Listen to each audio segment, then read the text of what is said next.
Le ngqungquthela yezinsuku ezimbili ebhunga kabanzi ngodlame olweyamene nobulili ithanyelwe izithunywa ezivela emazweni aseAfrika ngaphansi kwe-AU.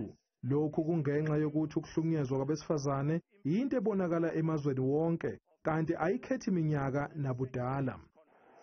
And we've seen violence across not only our continent but across the globe. And it knows no borders, no age, no class. Obhekelele inhlalo yabesifazane kanye nokuphepha kwabo kwi-AU uthi lokhu bathathe isinqumo sokubandakanya abesilisa kule ngqungquthela ngoba izikhawu eziningi ibona abatholakala behlukumeza abesifazane.